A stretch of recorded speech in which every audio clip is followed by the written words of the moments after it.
हम जब भी घर बनाने का सोचते हैं तो एक सवाल ये भी आता है कि घर बनाने के लिए कौन सी ब्रिक सही रहेगी, रेड ब्रिक या फ्लाई ऐश ब्रिक। तो आज हम यही देखने वाले हैं कि अगर आप 100 गज का मकान बना रहे हैं तो कौन सी ब्रिक आप यूज़ कर सकते हैं। तो देखो, सबसे पहले मेन बात यह है कि आपका जो घर का स्ट्रक्चर है मेनली ब्रिक पे टिका हुआ होता है। तो सबसे बेटर ये है, जो आप जितनी अच्छी ब्रिक यूज़ करोगे उतनी ही घर को स्ट्रेंथ मिलेगी। लेकिन आज एक हम दोनों का बाइफर्केशन देखेंगे, फ्लाई ऐश ब्रिक और रेड क्ले ब्रिक का, जहां आपको आइडिया लग जाएगा कि आपके घर के लिए कौन सी ब्रिक सही रहेगी और कौन सी ब्रिक आप इस्तेमाल कर सकते हैं। तो दोनों ब्रिक्स का कंपैरिजन हम देख लेते हैं। तो सबसे पहले देखते हैं फ्लाई ऐश ब्रिक।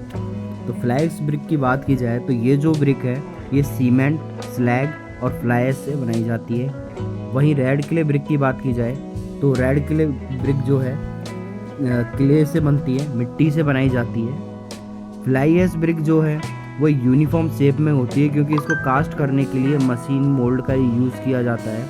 वहीं रेड क्ले ब्रिक की बात की जाए तो एक यूनिफॉर्म शेप में नहीं होती है क्योंकि इसको बनाने के लिए हाथों का इस्तेमाल किया जाता है, ये हैंड मोल्ड मेड होती हैं। वहीं अगर फ्लाई ऐश ब्रिक की बात की जाए तो ये सीमेंट ग्रे कलर की होती हैं। ब्रिक वर्क की अगर बात की जाए, ब्रिक की बात की जाए तो ब्रिक जो है ये रेड से लेके लाइट ब्राउन कलर तक की होती है। डिपेंड करती है कि मिट्टी कौन से कलर की यूज़ करी गई है और किस टेम्परेचर पर इसको पकाया गया है। फ्लाई ऐश ब्रिक की अगर कंप्रेसिव स्ट्रेंथ देखी जाए तो 75 टू 100 kg पर स्क्वायर सेंटीमीटर तक होती है।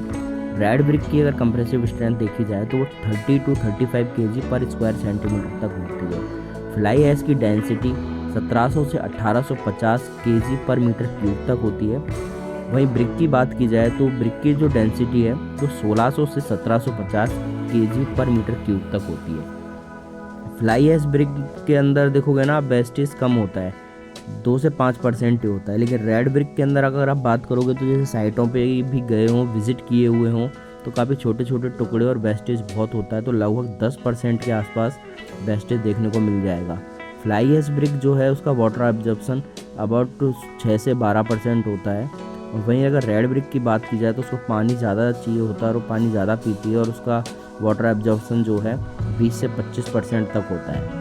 फ्लाई ऐश ब्रिक का अगर वेट देखा जाए तो वो 2.6 kg तक होता है, 2.5 किलो तक होता है लगभग। रेड ब्रिक का वेट जो है वो 3.5 किलो तक होता है। अब दोनों में से मेन चीज़ आ जाती है कि दोनों की कॉस्ट में कितना डिफरेंस है, प्राइस में कितना डिफरेंस है। बाकी चीज़ों में तो इतना ज़्यादा डिफरेंस था नहीं, इतना कुछ था नहीं देखने के लिए, लेकिन फिर भी ये है कि दोनों के मेन जो पॉइंट होता है वो होता है प्राइस।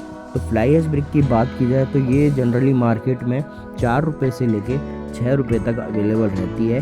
वहीं अगर रेड ब्रिक की कॉस्ट की बात की जाए तो रेड ब्रिक मार्केट में 5 से लेके 8 रुपये तक होती है। रेड ब्रिक डिपेंड करती है कि किस क्वालिटी की मार्केट में अवेलेबल है, इसमें भी डिफरेंट क्वालिटी होती है, उस हिसाब से इसकी रेट भी चेंज होती रहती है। और फ्लाई ऐश ब्रिक की जो जनरली कॉस्ट है 4 से 6 रुपये के बीच में ही चलती है।